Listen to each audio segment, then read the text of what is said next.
Hey there, welcome to the DFS Build NBA edition. I'm Kevin Roberts, joined with Taylor Smith. As always, getting ready to go over the DraftKings main slate. Our goal is to help you win. Somebody actually did win quite a bit in Discord yesterday. It was like 450 or something, so that was cool to see.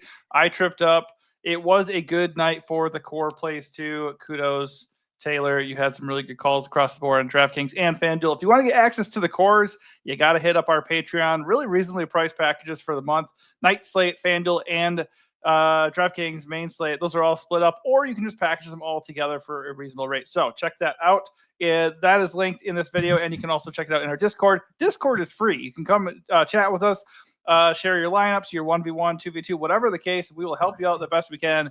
And then obviously this video is also free. So if anything we say here helps you out, please hit the like button on the video, subscribe to the channel, and as I said, come join us in Discord for a little bit extra help. All right, let's break this thing down, go position by position. Starting up top, we have James Harden with the best projection, 48-point fantasy projection. He looks great. The only problem is Scotty Barnes looks just as good and is way cheaper. The negative with Scotty Barnes is that he's going to be very owned, but he's 7.9K. The Raptors are sitting basically everybody, and he gets to play the Jazz. For me, it's a very easy call. I'm starting off my builds with Scotty Barnes. I'm probably going to slide him over to small forward, but I don't envision myself going away from Scotty. How are you starting at point guard here, and what's your view on him and Harden? Yeah, he's wildly underpriced, so I don't see any reason to fade that on DK.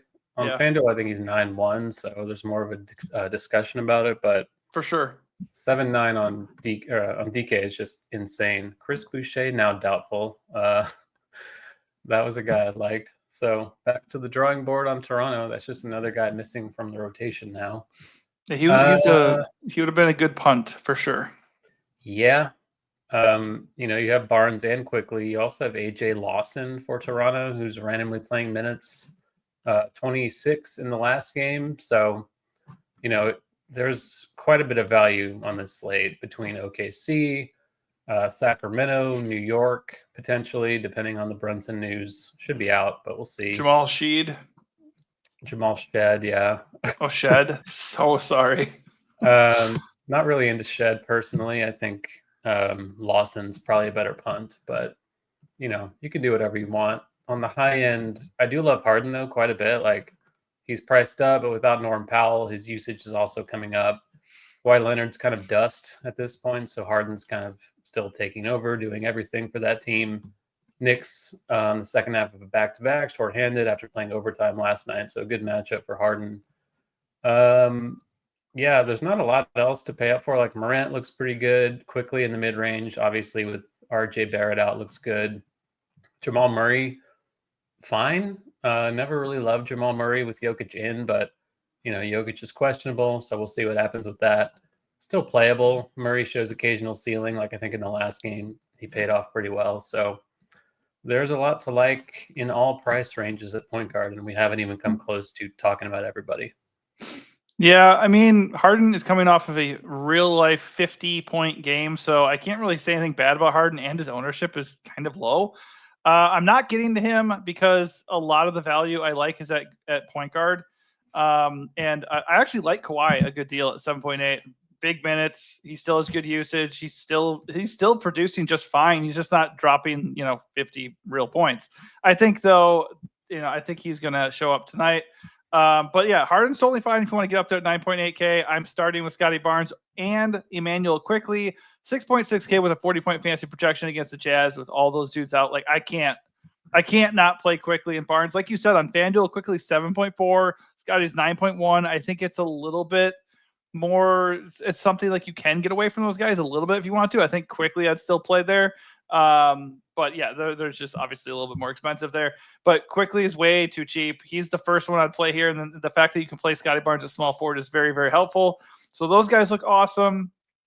I just don't I think there's so much value that I don't want to play these gross punts if I don't actually feel compelled to. Like I don't have to.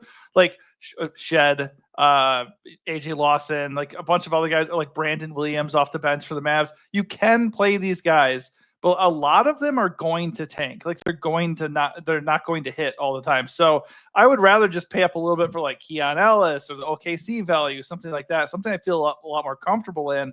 Because like you said, who are we paying up for? Like, who are we taking all these disgusting chances for? Like, what are we doing? If you don't want to, and by the way, Jokic is the only guy that you think to yourself, oh, with all this value, I have to get Jokic. Number one, you don't have to get Jokic because he's got the ankle thing. He hasn't really been like hitting like he normally does. I do really like him on the slate, but if you don't want to get Jokic, you can go really balanced without taking crazy dives. That said, there is even more like second tier value here. Dinwiddie at 5.9 if the Mavs remain shorthanded. Brandon Williams, like I said, 3.8. He is viable, 34 minutes in the last game. But I don't really want to pay up for anybody beyond Scotty Barnes right now. I think De'Aaron Fox returning to Sacramento at 8.4K. That's in play. Like, that's interesting, but that's also carrying a little bit of ownership too. So I don't know, man. Scotty Barnes and Emmanuel quickly look like really good chalk here. Are there any other mid-range or punts at point guard that you're feeling compelled to get to? We haven't talked about the Knicks. Like, Brunson probably going to be out. I assume McBride would start, and then Payne would play off the bench. So McBride's a safer play, a bit more expensive. Payne is 3-1 on DK, better per minute guy than McBride. So even if he doesn't get more than like 20 minutes, he can still pay off. There's risk, certainly, since McBride is going to be a much safer bet for playing time. But both of them look good. Keon Ellis, it's hard to say he's a core play because there is so much cheap value, but he is one of the better cheap guys out there, I think, at any position tonight.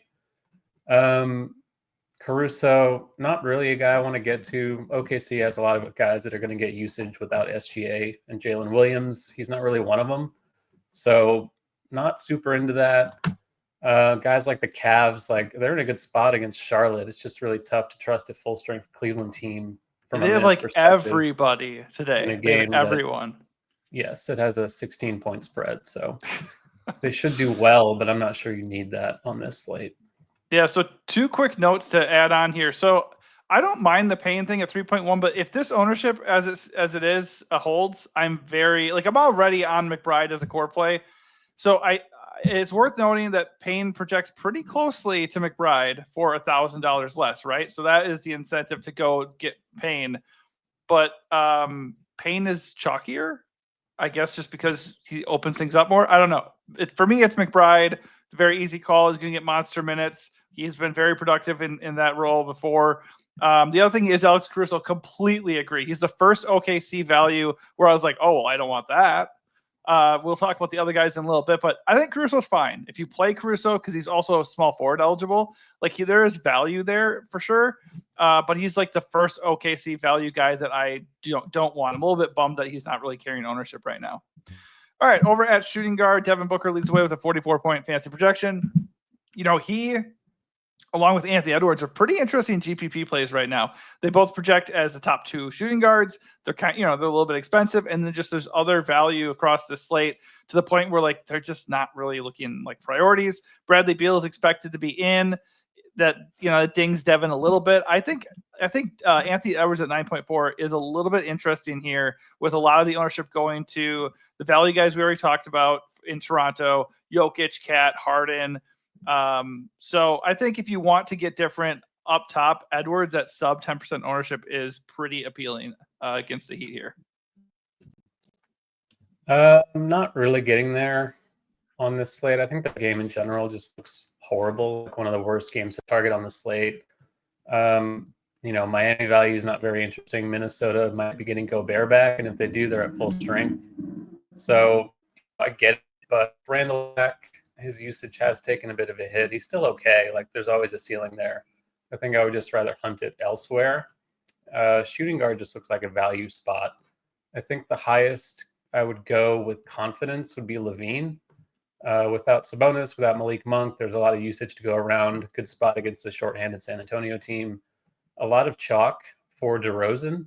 So getting Levine at an ownership discount or Valanciunas at an ownership discount is pretty appealing on this slate. I think Booker's okay, but with Beal in, that just kind of divvies the usage a bit more.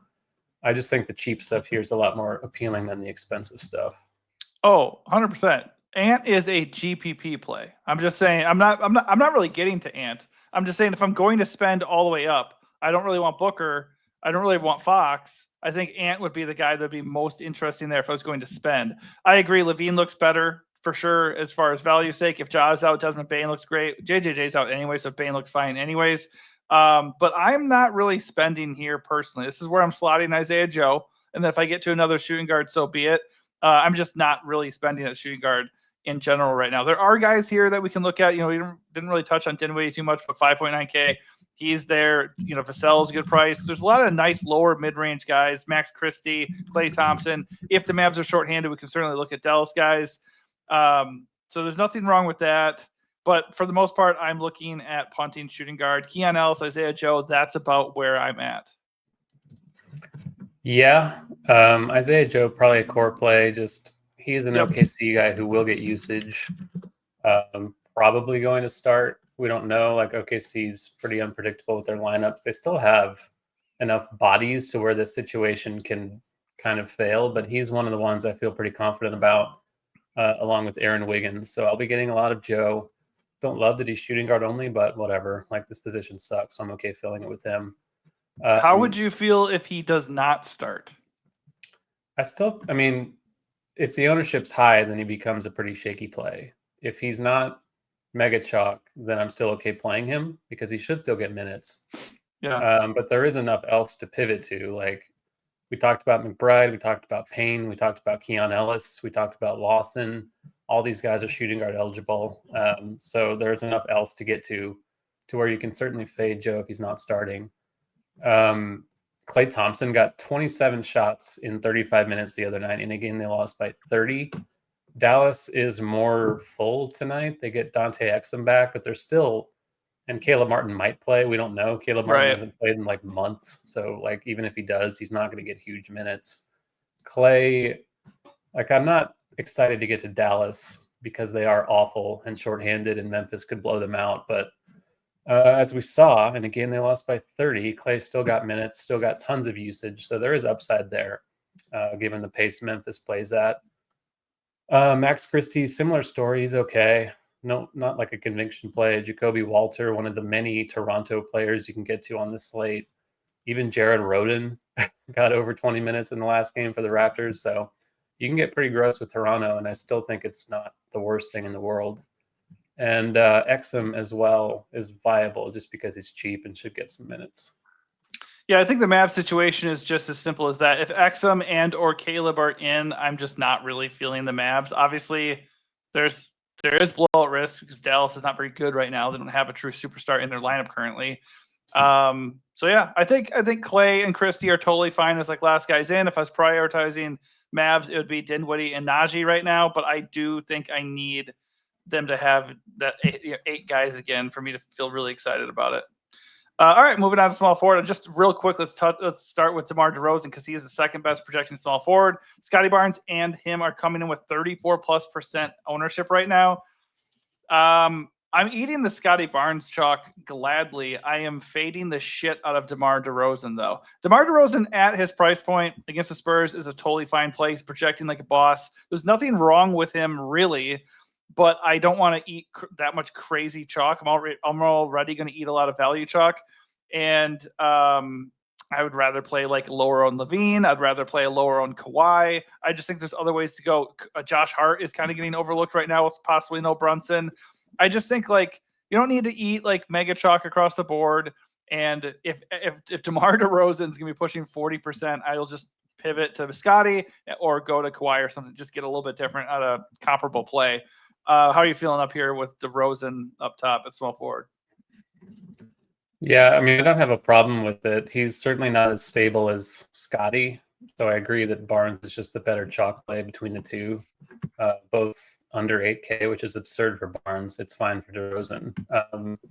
I'll still play him a good amount. He's a great play. He took 32 shots without Monk and Sabonis the other night. San Antonio, not a good defense. Revenge game for DeRozan as well, which is maybe something. So didn't he leave on his own accord? He went to Chicago. He's been gone from San Antonio for a long time. No, I know, but did they trade him or did he leave in free agency? Free agency, I think. Not very vengeful, in my opinion. Well, you never know. You don't know what motivates these guys. I really don't. So he's a great play overall. Like, sure. I'm not going to say you shouldn't play DeRozan because you probably should. If you're playing multiple lineups, you should have a good amount of him. But there Oh are yeah, I pivots, agree like with you that. said, Levine, Kawhi. No issue with either of those guys. KD, if you want to pay a little bit more, is fine. Don't really love Phoenix in general on this slate, though. Otherwise, again, we have a lot of cheap stuff here. Aaron Wiggins, good per minute guy, over a fantasy point per minute with Williams and with Shea off the court over the last 2 years. That's good chalk. He's like the most expensive of the OKC cheap guys, but he's only 4.9, so he's not expensive overall. Right. So probably a core play for me, assuming he Yep. starts, which I'm sure he will. And then a lot of the same guys we've talked about: Klay Thompson, Max Christie, Jacoby Walter, Max Price, Najee, probably not for me on this slate, and old Caruso down there. More of a fringe play than a core play. Yep, I'm in firm agreement. I like that you can use Wiggins at power forward as well. All right, over to power forward we go. KD leading the way with a 43-point fantasy projection. Not really the amazing position it can be sometimes. I think it's okay. You got Evan Mobley at 8-1, but with Cleveland healthy, not really into it. Major blowout risk as well. I think right now Kawhi is my favorite play here. Obviously, Chet really can scream to you if he's going to be in and all the other OKC guys are out. But I am very wary of chalky Chet. 7.3K, carrying a little bit of ownership. He'd be like the first dude to hit the bench if this game gets out of hand. And also, he keeps like leaving games injured. I want nothing to do with Chet on this slate, but I definitely see that he could be a great play. This is where I'm slotting in Aaron Wiggins right now. Like I'm not going aggressive with spending money here. If I did, it'd probably be Kawhi or Josh Hart right now. Yeah, I think Chet, it's kind of weird that they're playing him. Maybe he's questionable. I hope like, he's just out so I don't have to even entertain it. I don't want to he's play the one him. who's been hurt, and Right. he might play, but all the other guys might sit. It makes no sense. He left a game like a week ago, injured with a Q tag. Twice. So I don't know. Like I think he's an awesome play if he's in. Like he should get all the usage. I'm not worried about the minutes. I don't think they would like start him and then sit him right away. So Oh yeah, because OKC has never done anything stupid with rotations. he's not projected to be that owned. He's about 13% right now on RG. So that's another potential DeRozan pivot that I think looks pretty good. Different If position. for sure but in though, don't you think that will spike? Like, don't you think he'll get more ownership and DeRozan might come down? probably not, just because DeRozan projects better. I don't really see a lot of reason to think Chet's going to be like major chalk. I'm not really concerned about the ownership. I think he's just a really strong play. Strong per minute guy. Portland without Ayton, not a lot of rim protection there. So I do think he's a good play if he's in. There's obvious risk, but there's risk with everybody. So tournaments for life, as you say. Yeah, I agree. I have my reservations, and I think that ownership is low. I think he will be chalky. That's just my opinion. Tough to say. I mean, people have been burned Sure. by him before, and there is a lot else in that range to pay for. So That's true. It is an 8-game slate, so you're not wrong. Anybody else you like down here or are there any other spends there? Like, do you want Bam if Hero's out? no, probably not. Like he's okay, but the matchup's 9-2 is getting horrible. a little steep Especially there if at 9-2. Rudy plays. Like that's not something I'm really interested in. That game, like I said, just sucks. So I think you can take shots on Mobley. You can take shots on Miles Bridges just because they were without Mark Williams and Brandon Miller, of course, but not great. There's a lot of value. Wiggins, we talked about. Keegan Murray, another guy who's going to be overlooked on the Sacramento side. Scoring dependent, but a pretty good spot against San Antonio. We've seen how things can go wrong for him, but I don't think he'll be owned. And then you have more OKC shit with Usman Jiang and Kenrich Williams are both okay. Not really excited about either of them, but I will not be doing that. you can cycle them in if you're entering a lot of lineups. Sure. And that's probably about it. Aaron Gordon's like fine if he plays, but not really loving Aaron Gordon on a Q tag. Yeah, I mean, for people watching just in general, I tend to play single entry, and Taylor likes to enter a lot of contests. So we're going to differ sometimes when it comes to plays like this, but like obviously, like when it comes to punts, if you run a lot of lineups, you can kind of do whatever you want. You can just go a little bit over on like guys that would be considered fringe in like a single entry. You can play, and maybe I just don't want to take those risks in a single entry quite as much. Najee Marshall, I think I mentioned him. He's okay at 6K if they're still shorthanded. Santi, if he's in with no JJJ, I don't mind it. not really a priority on this slate, but he is a good tourney play for sure if that's the case. By the way, I like the Keegan Murray call because the last 2 games are not really good representation of like what his role is, because one game he had 5 fouls and the other game was a blowout. So if, with no Monk, he gets like 35 minutes and his usage rate is going to jump. So he is actually a pretty good value. All right, at center to wrap it up, obviously Jokic leads the way with the 65-point fantasy projection, and he's carrying monster ownership as he should. He hasn't looked really right. He's got the ankle thing, but he's still playing big minutes. It's still Jokic, and the Suns don't have anybody who can stop him. I have no issue paying up for Jokic, and he's really the only guy that is like that level of player on this slate that you look at and think like, oh, he can get me 90 fantasy points. So definitely, if I'm making a lot of lineups, I'd be over on Jokic. And if I was only making a single entry, I would be looking at him, or I'd be looking at Cat as my pay up. No Brunson. Cat's going to look great. He's been bad, but I mean, just massive usage bump he's in for here. He's only 9.9. How do you feel about his ownership projection right now? You think that's even close to what it's going to be, or you think it's going to have a major spike? Well, everyone's going to pay for Jokic, so I don't really think Towns is going to be that owned by default, and everyone's paying into the mid-range for DeRozan and guys like that, Scotty Barnes as well. So I don't really think Towns will be owned. It is a good role for him if Brunson's out.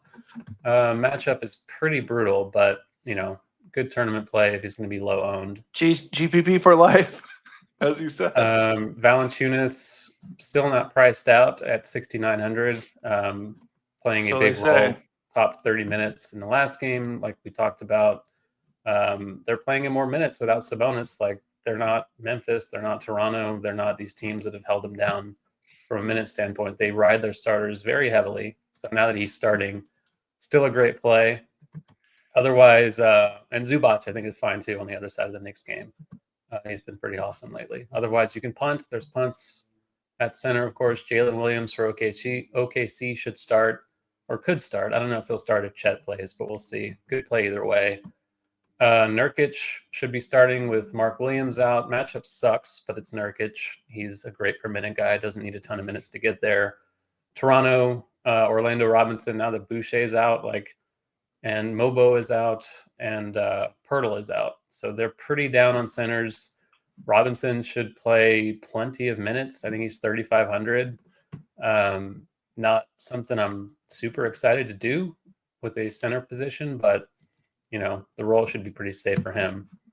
And then, Edie, guys like that are fine too. Yeah, you would think. Who are they even going to play besides him at center? They have no other centers. I mean, I guess they could go small. You could kind of roll Scotty at the 5 if you go small. It's possible. They're going to have to go. I mean, he's not going to play 48 minutes, so they're going to have to do some weird shit. It's Utah, so who cares? I guess Kessler might be a decent play on the other side since they have no rim resistance. But oh yeah, he is. I don't mind Kessler if you want to go there at 6'6". That's a good price for a guy with a pretty big ceiling. I just don't really trust it because you just don't know. Like the Jazz these days, with Kessler and Sexton and stuff, even Lowry, you just never know what they're actually going to do. They don't want to win, so I don't think they want to really run them into the ground. Kessler might not even play 30 minutes, so it's pretty risky. Indeed, it is. All right, that does it for our position by position breakdown. Let's go with our flag plant of the day and our general strategy. So I'm going to be eating the Jokic and the Scotty chalk along with, I'm probably going to max to the OKC cheap stuff. All these other teams have value as well. So you don't have to go all in with guys like Caruso, Jalen Williams, Jiang, guys like that. So Joe and Wiggins, if those are your 2 Thunder guys, I think that's perfectly fine. Because you can still find cheap stuff with the Knicks and the Raptors and all these other teams. Flag plant, it's tough because the best plays are appropriately owned. I guess I'll go Harden because he's not really pulling a lot of ownership, still sub 10K, huge ceiling like we've seen the last couple of games. And then, the Knicks are injured and on a back-to-back. So great spot for him. Yeah, I am 100% with you as far as your approach to the slate goes. So I'm not going to flag plant. Huh? Here comes the Towns flag plant. You know me. Yes. Our strategies are aligned. We might approach it a little bit differently after that. The philosophy is there, though. But yeah, Cat, if this is what his ownership is going to be, if all the attention is going to Jokic and DeMar and all these other guys, I will eat a lot of the chalk because I think there's a good play plays, Keon, the OKC guys, McBride. But if Cat's going to be under 10% owned, give me all the Cat today. I do still love Jokic. I'm going to be rolling out 2 lineups, and one's going to have Jokic and one's going to have Cat. So that is how I'm going to approach a slate. But I love Cat right now if he's going to be this low owned. And then also minor flag plant if I'm going to try to go value at center, because we did touch on a lot of bigs that we could look at for value. Nurk, Orlando Robinson, if he's going to play like the entire game, basically. There are values there. So if you do want to go that way, I think Ant is pretty interesting just because there's a lot of reasons why nobody's going to want to play Ant, and we know he has massive upside. All right, that does it for us. Hopefully this helps you out. If it does, smash the like button, subscribe to the channel, and come join us in Discord. If you want core plays, visit our Patreon and see what we have. Thanks for watching, and good luck.